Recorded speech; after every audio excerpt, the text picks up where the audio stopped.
An eagle eating a liver that grows back every night. A wheel of fire that never stops turning.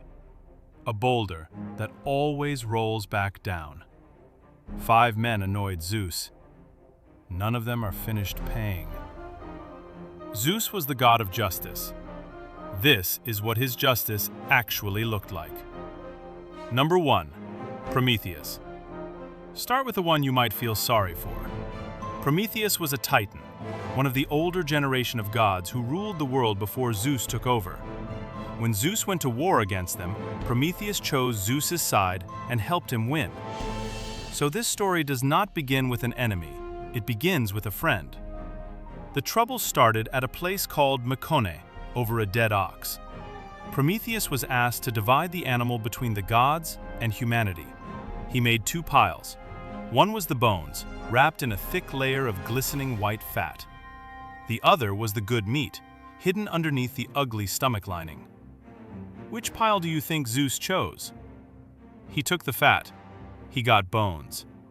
And that is why, for the next 1,000 years, Greeks burning offerings at their altars gave the gods the bones and kept the meat for themselves. Zeus knew exactly what had happened, so he took fire away from human beings. Prometheus stole it back. He hid a burning ember inside the hollow stalk of a giant fennel plant, a stem that smolders slowly on the inside without burning your hands, and he carried it down to earth. That was the crime. Now here is the sentence. Zeus had him chained to a rock in the Caucasus Mountains, the range that runs between the Black Sea and the Caspian. Every day an eagle came and ate his liver. Every night the liver grew back. And because Prometheus could not die, this was not an execution, it was a routine. The playwright Aeschylus, writing in Athens around 430 BC, put the sentence at 30,000 years. Number 2. Lycaon. Now meet a man nobody feels sorry for. Lycaon was the king of Arcadia, the mountainous region in the center of the Peloponnese. Zeus had heard that human beings had become wicked, so he came down in disguise to see for himself. Lycaon decided to test whether his guest was really a god. How do you test a god? He served him a meal made of human flesh. In most versions of the story, it was a child. Zeus knew immediately. He turned Lycaon into a wolf and left him that way. That is where the word lycanthrope comes from, the medical term for believing you have become a wolf.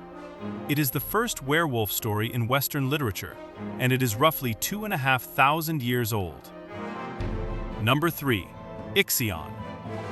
The next man was given a second chance, and you will not believe what he did with it. Ixion was king of the Lapiths in Thessaly, in northern Greece. He had promised his father-in-law Dioneus a bride price for his wife, and rather than pay it, he invited the old man over and dropped him into a pit of burning coals. That made Ixion the first person in Greek mythology to murder a member of his own family. No king would purify him. No one would take him in.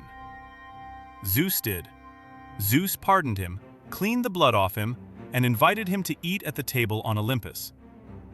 And Ixion, sitting at that table, decided he would try to seduce Zeus's wife. So Zeus built a trap out of a cloud. He shaped it into an exact copy of Hera and named her Nephele, which simply means cloud in Greek. Ixion did not notice the difference. The child born from that night became the father of the centaurs, the half-horse creatures who lived on Mount Pelion. Ixion's sentence was a wheel of fire, spinning through the sky forever, with him bound to it. Free meal, free pardon, eternal wheel. Numero 4. Tantalus. But the worst thing anybody in this video did was done to a child. Tantalus was king of Sipylus in Lydia, in what is now western Turkey. He was a favorite of the gods, one of the very few mortals invited to eat with them. He stole their food, the ambrosia and nectar, and handed it out to his friends. He repeated things he had heard at their table. And then he decided to find out whether the gods were really all-knowing. He killed his own son Pelops. He cooked him. He served him at a banquet and waited to see if anyone would notice. They all noticed, instantly. Every god at that table refused the dish, except one.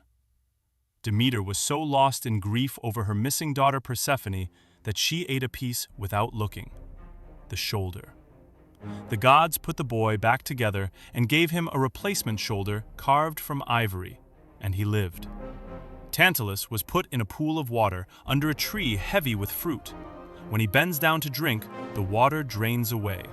When he reaches up for the fruit, the branches lift out of reach.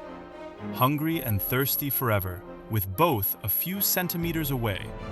That is where the English word tantalize comes from. And the punishment did not stop with him. His family was cursed for 4 generations. His son was Pelops. Pelops' sons were Atreus and Thyestes, and Atreus' son was Agamemnon, the man who led 1,000 ships to Troy. If you have watched my video on the Trojan War, this is where that whole thing actually starts. And if you want more of the ancient world at its worst, like this video and subscribe, because that is all this channel does. Number 5. Sisyphus. Sisyphus founded the city of Corinth, and he was a liar and a murderer of guests. But that is not what he was punished for. He was punished for talking.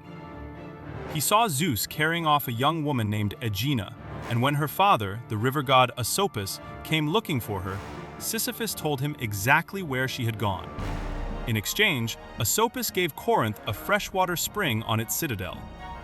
Sisyphus sold Zeus's secret for water. Zeus sent Death himself, Thanatos, to chain him in the underworld. Sisyphus asked Thanatos to demonstrate how the chains worked. Thanatos demonstrated. Sisyphus locked him in them. And with Death chained up in a cupboard in Corinth, nobody on earth could die. Wounded soldiers kept fighting with their injuries. Nothing worked. It took the god of war, Ares, to come and set Death free. Sisyphus' punishment was a boulder. He had to push it to the top of a hill, and it rolls back down every time, forever. So look at the pattern. Prometheus gave humanity fire and got an eagle. Ixion insulted Zeus's wife and got an eternal wheel. Sisyphus told a father where his daughter was, and he is still pushing. These punishments were never scaled to the harm done. They were scaled to how personally embarrassed Zeus was. And ask yourself one last thing. Zeus overthrew his own father. He abducted Aegina. He lied constantly and cheated constantly. Every crime in this video he had committed a worse version of. So why was nobody punishing him? Because he was the one holding the lightning. So tell me in the comments which one of the 5 you think was punished the most unfairly. I read every single one.